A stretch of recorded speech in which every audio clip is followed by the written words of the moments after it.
Shalom saudara-saudara, kembali lagi ke Renungan Kebaktian Rumah Tangga GKP Jemaat Lembang. Apa kabarnya saudara-saudara? Saya harap saudara-saudara sekalian memiliki kabar yang baik di rumah masing-masing. Tapi mari kita lihat keadaan di sekitar kita di masa pandemi COVID-19 ini. Berikut ini adalah beberapa berita kejahatan yang terjadi selama pandemi COVID-19 ini. Di tengah masa-masa pandemi COVID-19 ini, rupa-rupanya terjadi peningkatan jumlah kriminalitas. Beberapa yang tertinggi adalah penyebaran kebohongan atau hoax, lalu perampokan dan juga pencurian. Perampokan dan pencurian tidak terjadi di rumah masyarakat pada saat ini. Terbanyak terjadi di minimarket. Dan juga beberapa begal beraksi di tempat yang sepi maupun di tempat yang ramai. Mengapa terjadi demikian? Mungkin sebagian di antara kita berpikir dan bertanya-tanya. Pandemi COVID-19 ini membuat situasi dan keadaan kita menjadi sulit. Kita menghadapi masa-masa sulit. Tapi kenapa orang-orang tersebut tega-teganya melakukan kejahatan demikian? Jawabannya adalah tidak semua orang mampu merespon masa-masa sulit dengan baik, dengan benar, dan juga dengan tepat. Karena kita semua diberikan pilihan untuk menghadapi, merespon masa-masa sulit tersebut. Oleh sebab itu seorang pujangga puisi bernama Wesley Johannes mengatakan dalam sebuah puisinya, dalam masa-masa sulit jangan menjadi jahat. Penggalan kalimat ini menjadi lampu kuning, menjadi peringatan, menjadi pengingat juga untuk kita, mengingatkan kita semua bahwa manusia itu berpotensi menjadi jahat dalam keadaan yang sulit, masa-masa sulit. Dan keadaan demikian juga, situasi seperti itu dapat terjadi dalam kehidupan beriman kita, saudara-saudara. Misalnya terjadi ketika kita mengalami situasi difitnah, dihianati oleh orang yang kita percaya, lalu karya-karya kita ditolak dan diabaikan. Lalu kehadiran kita tidak diterima di suatu tempat dan juga pelayanan-pelayanan yang kita lakukan dengan segenap hati tidak disambut baik. Hal-hal demikian, situasi demikian itu membuat kita berada dalam masa sulit. Tentu tidak mudah ketika karya-karya kita ditolak. Tidak mudah ketika kita dihianati. Tidak mudah ketika kita difitnah dan lain sebagainya. Dan masa-masa sulit kerap kali membuat banyak orang itu berhenti menghasilkan kebaikan. Dan ujung-ujungnya saudara-saudara, orang-orang demikian akan menyalahkan orang lain juga. Makanya kita sering mendengar orang-orang mengatakan, saya kan jahat karena dia. Saya tega kan karena situasi yang membuat saya begini. Saya mencuri karena saya tidak dapat bekerja. Saya merampok karena saya di PHK. Saya menjadi jahat karena ini nih, karena corona, karena virus corona. Jadi yang disalahkan adalah orang-orang di luar dirinya, orang lain maupun keadaan.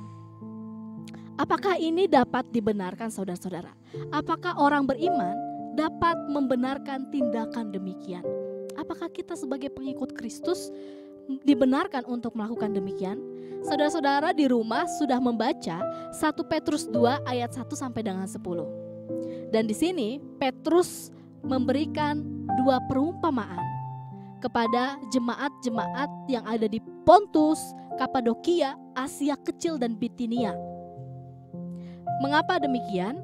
Karena mereka yang ada di Pontus, Kapadokia, Asia Kecil dan juga Bitinia, mereka dalam keadaan dianiaya oleh pemerintah setempat. Mereka dianiaya karena mereka tidak mau menuruti apa menjadi kebijakan pemerintah, yaitu menyembah kaisar. Dan dalam situasi dianiaya itu, mereka mengalami yang disebut krisis iman, saudara-saudara. Oleh sebab itu di ayat 1, Petrus mengatakan dalam Alkitab Bahasa Indonesia masa kini, buanglah segala hal-hal jahat. Jangan berdusta, jangan berpura-pura, jangan iri hati, jangan menghina orang lain. Nah, krisis iman juga bisa terjadi pada saat ini, saudara-saudara. Dan hal-hal yang disebutkan oleh Petrus itu menjadi warning, peringatan untuk kita. Supaya kita tidak menjadi orang-orang yang bertindak demikian. Jangan berdusta.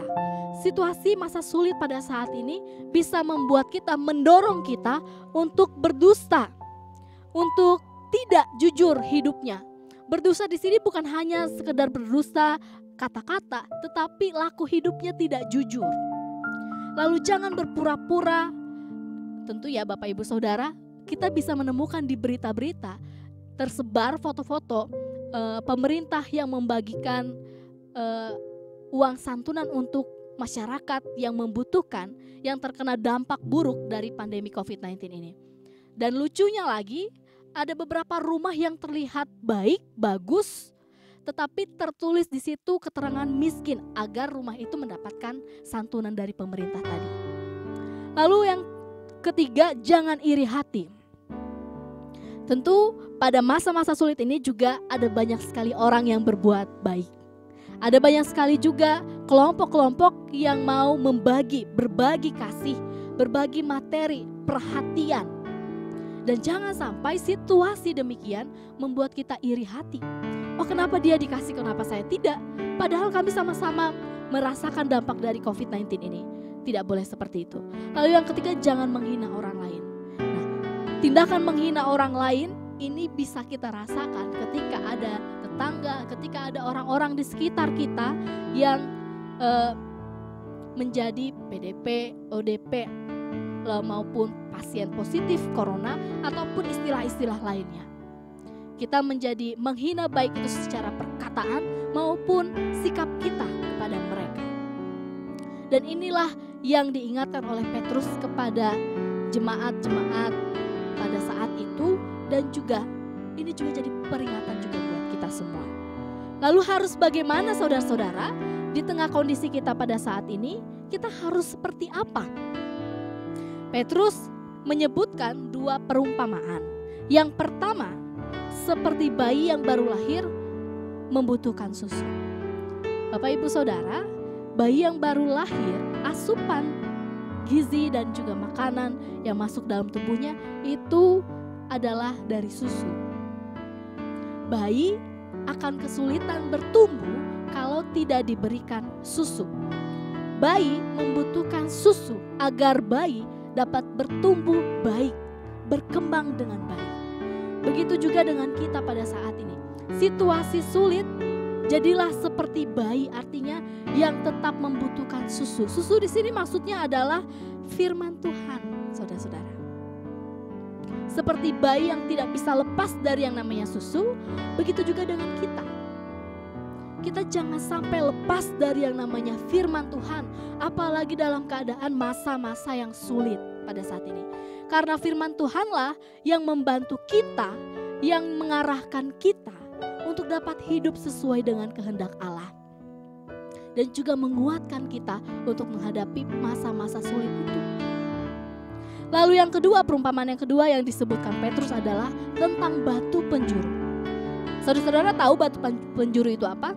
Di dalam pembangunan sebuah rumah, bangunan, batu penjuru itu adalah batu-batu yang ditempatkan pertama kali di fondasi. Dan ditempatkan di setiap sudut-sudut fondasi. Dan batu ini mempunyai peran yang sangat penting karena batu inilah yang akan menentukan arah pembangunan rumah tersebut selanjutnya. Batu penjuru yang disebutkan oleh Petrus ini menggambarkan sosok Yesus. Bahwa Yesuslah yang menjadi batu penjuru dalam kehidupan umat percaya. Bahwa Yesuslah yang menjadi batu penjuru untuk saya dan juga saudara-saudara sekalian yang ada di rumah. Bahwa Yesuslah harus yang menjadi yang pertama dalam kehidupan kita, dalam bertindak apapun. Dan Yesuslah yang harus ada, yang harus kita tempatkan di setiap sudut-sudut kehidupan kita. Dan Yesuslah yang akan mengarahkan kehidupan kita, baik itu dalam keadaan senang maupun dalam keadaan masa-masa sulit. Yesuslah yang menjadi batu penjuru ketika kita membangun rumah rohani kita. Dan setiap kita mempunyai rumah rohani, Bapak Ibu Saudara. Dan ketika Yesus menjadi batu penjuru dalam pembangunan iman kita, pembangunan rumah rohani kita, maka rumah yang kita bangun, iman yang kita bangun itu akan menjadi rumah yang kuat, kokoh dan juga tepat. Dan akan tahan banting dalam masa-masa sulit.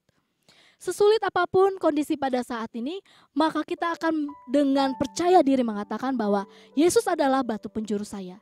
Dan saya akan merespon masa-masa sulit ini dengan sebaik mungkin, sesuai dengan kehendak Allah. Menjadi jahat dalam keadaan sulit justru akan membuat kita hancur, hancur, dan hancur. Tidak akan membawa kebaikan dalam kehidupan kita. Nah, saudara-saudara, demikianlah perenungan kebaktian rumah tangga pada saat ini.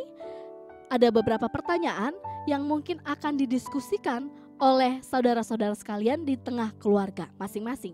Pertanyaan yang pertama, mengapa orang-orang berbuat jahat di masa-masa sulit?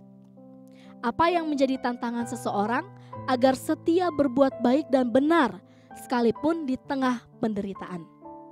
Pertanyaan yang kedua, sejauh mana Yesus telah menjadi batu penjuru Anda? Demikianlah renungan dan pertanyaan untuk diskusi di tengah keluarga.